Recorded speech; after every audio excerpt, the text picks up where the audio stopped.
So I was running a company, had 265 employees, 45 locations, doing okay, $8 million a year, 401k, deferred compensation, and yet I was teaching a small Bible study at my church.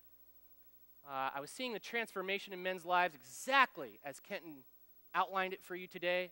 Guys were together, they were sharing their lives, they were stretching each other to greatness, and all of a sudden, I began to have this thing called heart drift.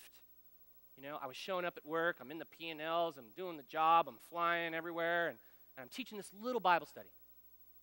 And over the next year, my heart began to drift, and I began to think, God, what are you saying? Well, I'm sitting in church, it's kind of like this.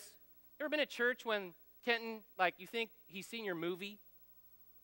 You know, it's like, he's talking, and how does he know that?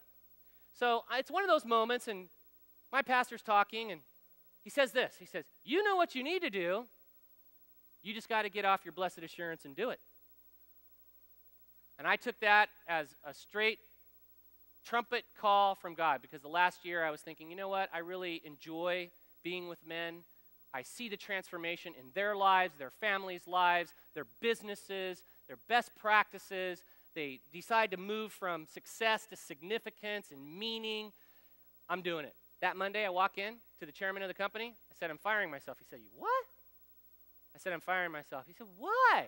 Okay, now imagine telling the chairman of your company, why, you're me, right? It's like, okay, professional free fall complete, right? I really am working with these guys at church, and I think it's important, and I want to give my life to it. Okay, well, you've been with the company 10 years. We'll give you 9 months severance. You can office out of here. Great. And that was the beginning of Everyman Ministries, and I just think of the hundreds of thousands of men that, you know, and it doesn't have to be that big of a decision, but I just think of the hundreds of thousands of men who've been exposed to what we do, and had I not chosen to be obedient and just trust God to catch me, what the impact would have been. So this week.